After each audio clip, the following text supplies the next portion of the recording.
Today we're putting in new sewer and new water for the next 7 generations here. We'll install a new slate hearth for the gas fireplace. Scott Kelly and his crew have the job of putting in a properly sized fire sprinkler system into this building. Hello Scott, how are you? Good, how are you?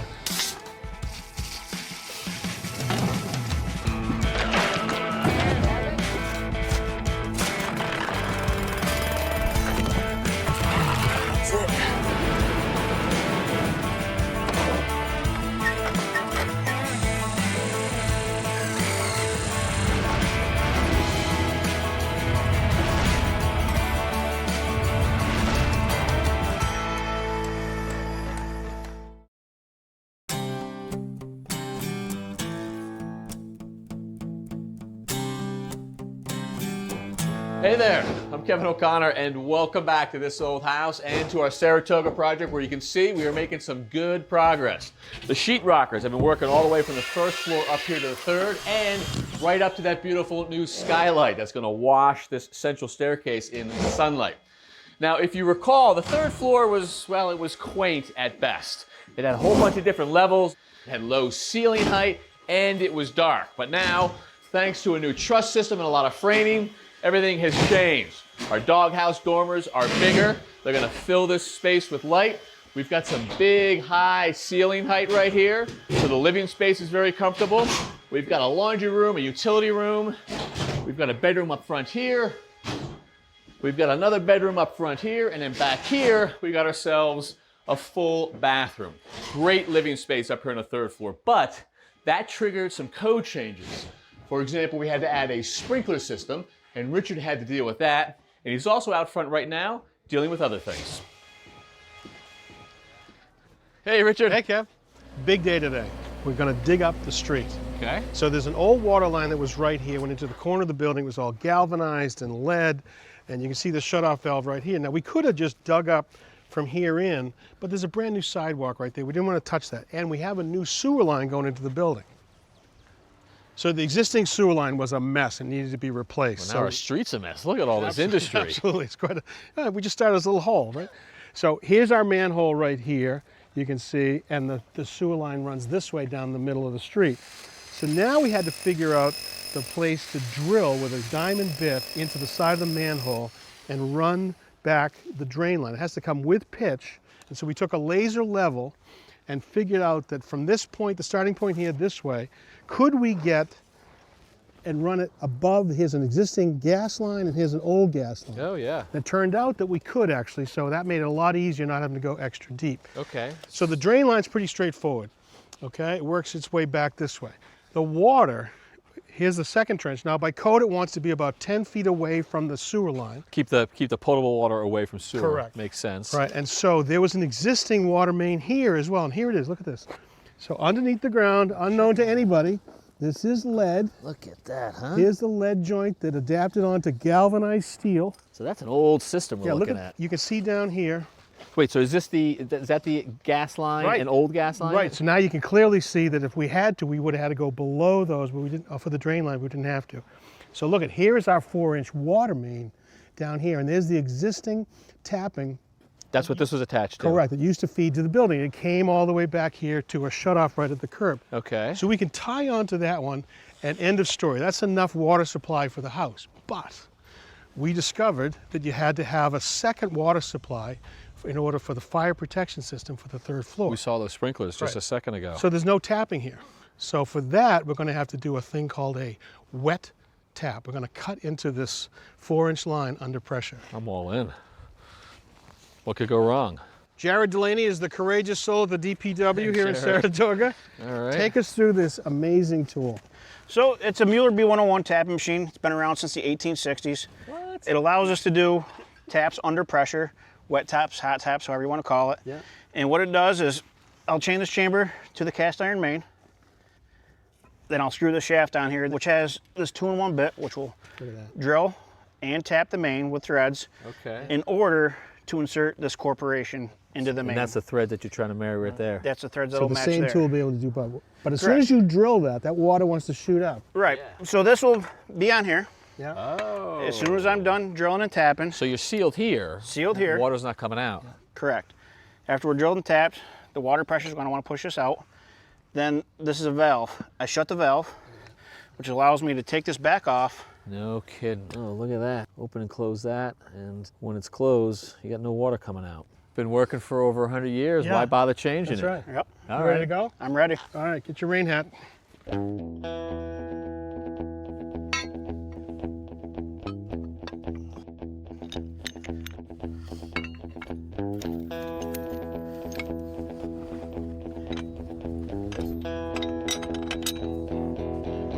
There's the business end, huh? So the fact that this tool's been around since 18 whenever, Richard, this is what they're doing in every municipal system all Right. across the country. Right.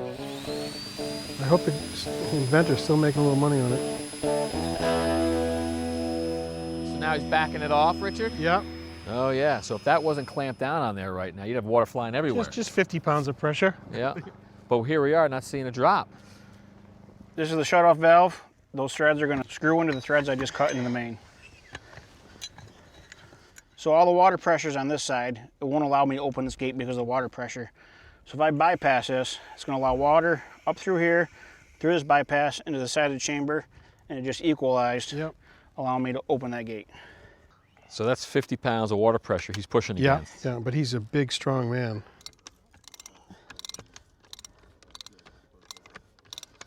That's just draining the chamber. I know I'm good to go. Well, you're definitely good to go, right? You'd have Wow. water squirting out of there like crazy if you weren't. So that's nice to see that holding perfectly.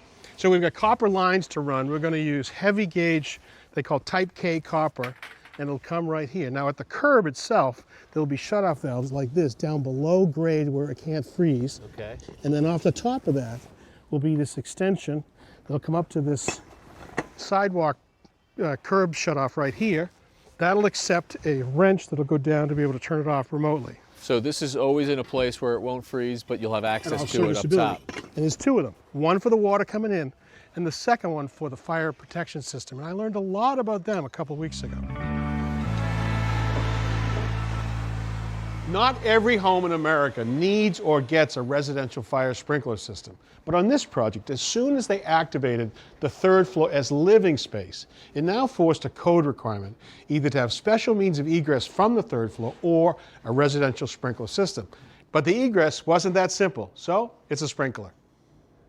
Scott Kelly and his crew have the job of putting in a properly sized fire sprinkler system into this building. Hello, Scott, how are you? Good, how are you? Good. Take us through the process. Where do you start? So we get a set of drawings and we take a look at that. We determine how many heads are going to be necessary for the rooms. They work on square footage, so from there we figure out if it's one or two or however many. So do you have to size this for all the heads going off at the same time? No, we actually only have to size it for two of the heads going off in this case. Which two? The two most remote heads, which would be the farthest, which would be in the third floor. Okay, so you want to get water all the way to the farthest point. Now, does that determine the pipe size? No, what actually determines the pipe size is the available water that would be in the street. And about a week ago, we did a hydrant flow test in the street to determine what kind of volume and pressures we had to work with. Okay, so you know how much you need and you know how much you got. That's correct. Cool. And then you put it into a plan? Then we put it into an engineered set of plans, and we send those plans to the local authority for their review and for their approval. Okay. All right, so I see here's the basement layout and the first floor layout. And there's your manifold assembly with check valves to protect the water supply. That's correct. So we're going to have a new water line that comes in, and it's going to go through a double check valve into our riser manifold assembly. The reason for the double check valve is to make sure that none of the water goes back into the public supply. You don't want to contaminate potable water with non-potable water. That's correct.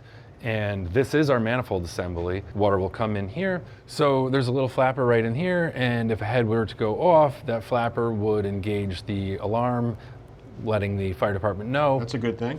We would see our drop in pressure because the head would be open, and we have our drain to drain the system. All right, if so we this is need. like the control center, this is the source, and it's going to come out. And now you've run steel pipe here. It's almost like the roots of a tree. They're big down here, and as they branch takeoffs, they can get smaller. They come to here, and then they work up to the leaves right here, the head. That's correct. Are you going to run steel all through the building? No, we're only using steel in portions of the basement. So up here we'll use CPVC. CPVC, not steel. Good. That's correct. This is going to go in the ceiling trusses, concealed above the ceiling. Hide it everywhere. Could go in the walls if it was going to be a wall sprinkler. wherever we have a sprinkler head, what we're going to see is going to the plate, whether it's coming out of the wall or whether it's coming out of the ceiling. All right, so that's not bad. I mean, it goes away. It's a lot better than this, but It's downstairs, right? Well, I don't want to tell you, there's some people that would say they don't really like seeing that Some either. people don't like seeing Okay. it. So we do have options. We can have them in different colors. We have a black one here. Yep. If we still don't like the way that looks, we have concealed sprinkler heads, which will match your finished ceiling. And in this case, this will melt off, drop down, and this sprinkler head will activate. Great. What's not to love about that? That just makes it just disappear. It does. And if you still don't like that, we can have some more options. Sure. We can get almost any matched paint color. That's great. And further, now we can also match pretty much any kind Any of finish, that anything. you're thinking. Wow. Absolutely. All right, well, there's a lot of options. Come a long way since that was the only choice, isn't it? Absolutely. Now, these heads, there's a fair amount of engineering in these, isn't it? There is. Let's go set one off. All right. Sounds like fun. So we set up this demonstration for you. That's We're going to great. show you how these go off. These are the most common temperatures that you'll find in a residential application. This is 155 degree. We're going to find different temperatures in laundry rooms, possibly kitchens, Yeah, possibly. you use the right thing in the right place. That's correct. And the water is going to go into the sprinkler, the glycerin-filled bulb is going to break, and the water will hit the deflector, and it'll go out in the pattern that will help put the fire out. And I'll put the fire out.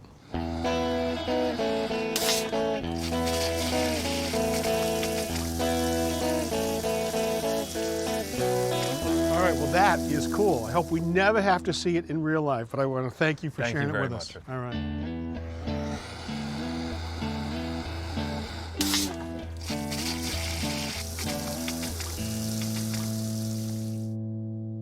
All right, let's install a new slate hearth for the gas fireplace. All right, Jason, I got that fire-rated board for our new hearth. All right, excellent. Just clear that little bit of debris out of there and Yep. we'll slide it in. All right. I got a couple of lines there that you can reference.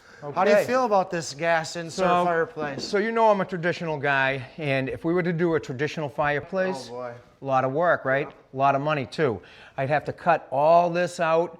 I'd have to knock those joists out. We'd have to get a carpenter in here to box everything out. Yep. Then we'd have to pour this entire area from the back all the way to the front. That's gonna have to be concrete. Yep. Then I gotta come in with my fire brick and make a firebox out of that. On top of that, I got a damper to put in, and then I gotta build all the mechanics of the fireplace, and then I gotta flue out. Well, considerably less work here, but we've still got a little bit of floor to Okay. remove, but not quite as much as Right. if we had to go with the traditional. Right. Make sure it's parallel to the wall and then take a couple measurements. All right, I'm on my mark now. All right, I got 19.5/8 there. All right, pretty good. So I Great. guess we can scribe this out, remove the subfloor, and then we can slide our new piece of slate. All right, let me get this out of your way and start cutting.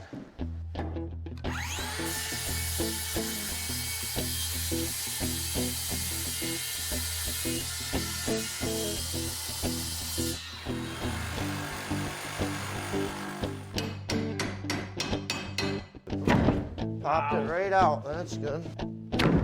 There we go. Oh, nice job, Jason. All right, so I know we didn't have to head this off, but we should put in some blocking, right? Yeah, if we don't put in some blocking, I'm afraid that the slate's gonna cantilever over these joists and it just won't be distributed over here. So we're gonna put blocking in all four corners. That way if anybody steps on it, it's all balanced, all secure. Okay, Mark, I'm gonna put some sealant on here just in case there's any deflection in that piece of slate. I don't want people to step on it and there be any creaks in it. So I'm gonna put this sealant on. It's gonna kind of act as a gasket and then we'll put that piece of fire-rated board down. I like that, Jason. I got this great gun that Yeah. I don't have to use my hand for. All right, Jason. Take that, let's tuck it under. Yeah, we've got our sealant on. That's gonna eliminate any deflection, any yeah. noise. All right, so we're just gonna screw it down now. Okay. Just regular sheetrock screws. All right, more adhesive? Yep, I'm gonna put it right over the blocking and right over the joists. Okay, great. Just some dollops. I don't think I need to put it all over the fireboard.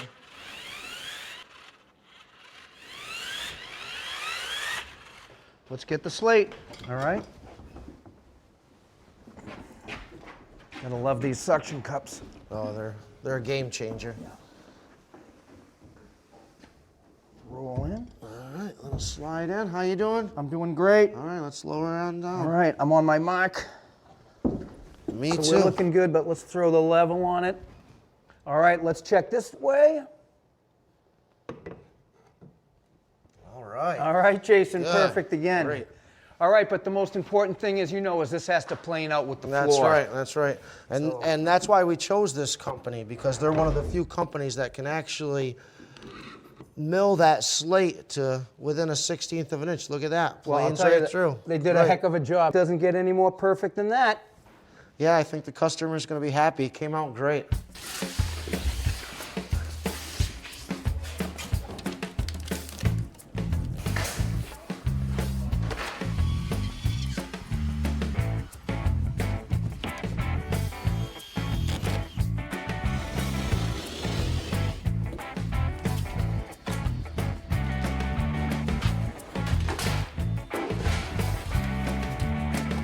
So Jason, the house is looking good. You guys got all the siding in, windows all trimmed off, everything looks good down below. Now you're working on the dormers, and we all know water is the enemy. So tell me your method for keeping the water out. You're absolutely right. Water's the 1, 2, and 3 top problems with us, right? So one of the things that we've done to start, once the roof was sheeted, we tried to make a connection with the roof sheathing and the wall sheathing. Right. And we just flashed that. Yeah, so that's basically a small piece of L flashing. L looks like an L, Yep. and it goes under each individual piece of roof shingle as it goes up, That's and then right. it terminates on the face of the wall. On top of that, I see you also have counter flashing. How you counter flash that? Well, I tape off the step flashing, and then I put this Z bend on there. We've got about a 3/4 inch bend right here to get it up off the roof, Good. and then about 1 1/4 inch right here, which gives us about a 1/4 inch proud of the material we're using. So you get So plenty that'll of- deflect all the water off. Right, and you get plenty of air going around there That's too. right, So that's that's right. good. Yep. You can see up there on the fascia where we've also put a piece of counter flashing. And it comes down a little bit, so if any wind-blown rain blows in there, it won't get in here. It'll blow in and down and hit the flashing and run down. Nice system. Now your starter course is pitched out slightly, so you obviously have a starter piece under that because you want that bevel to look the same all the way up. And as I look up there, you can see the top of the window. You have your flashing on there. So that looks like a piece of PVC flashing, window flashing. And it looks like you have it embedded in caulking first and then taped above that. That's right. The PVC is going to last a little bit longer than most materials, so we put Yep. the PVC on top. We seal it in. We seal behind the cedar first, and then we run a bead on top of the cedar. We put this on top of the cedar, and then we slide it along the top of the cedar. The silicone then is going to go behind the piece of trim that's up Right. there and behind this piece of drip cap. And then it's just sealed to the building. Right, and it also has this little kerf cut or the release cut right here. So the water that drips off of this stops the surface tension and stops the water from migrating under it. But you're doing belt and suspenders here. You've got plenty of caulking in behind and everything else. So you've got a real good method. That's right. All right, so now you've got your starter course on, but you've got 4 or 6 dormers here that all have to get sided. They're probably all the same size. Close to it, yep. Yeah. So I know I have a method on how I would do it, but let's hear your method on how you would side all these. Well, one thing we do is we take all of the measurements and we basically call it a triangle. And we all know if we get the 3 lengths of the triangle, the Yep. angles are already determined. Exactly. So we'll go down there, we'll cut a template out of cardboard. We'll use our reveal lines that we've snapped on the floor, and then we'll put the template on it, kind of move the template around to determine where we want the height of our first and last course of cedar to end up. Exactly, yep. Now in this particular situation, I've got a 60-degree roof. So Yeah. I'm going to slide this long point all the way to that bottom of that clapboard. That way I can maximize this short piece. But you don't want anything smaller. No, it's going to split if I make it any smaller.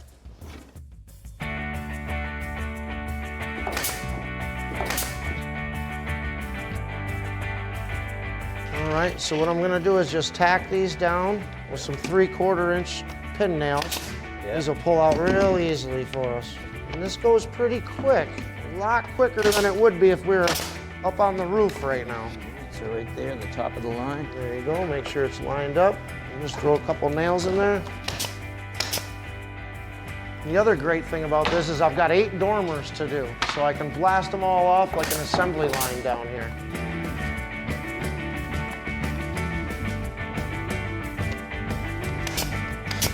This is the last piece. The next thing we're going to do is bring that template back on and mark the corners of it. Okay, right behind you. Can you reach it? Yep. Here we go. All right. Now I don't trace this, I just line it up and I just mark the points. Tracing it is going to get a little bit. Yeah, I mean, all you need is a straight line, a straight point to go to. A point, snap a line if you That's want. right, so I make that point there and I make this mark right there. And then the last thing I do is I just make sure that my reveals are good. So we're going to go with 1 3/4 and 1 3/4 here. And then we'll snap that line across.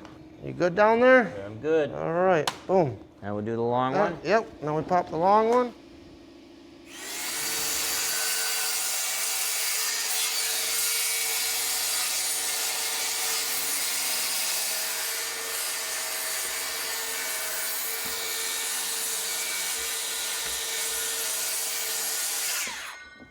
All right, so now we can pick them up, take them upstairs, and put them on the wall.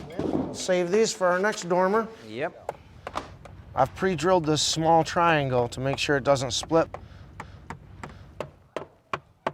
There you go. Nice job. All Ted. right, we got it. Nice job. Boy, that's lining up really well. I got my reveal. I've got it leveled. I've got a good reveal here. I've got a good space right there. So, And you're on your pencil mark and I'm right on my there. pencil mark, yeah. Nice so. job, Jason. Looks like you know what you're doing. Okay, so I measured up from the bottom. I put your 4.5-inch marks. You always nailed higher than the clapboard that you went over because you want this clapboard to expand and contract on its own. You don't want to lock it in with a second nail.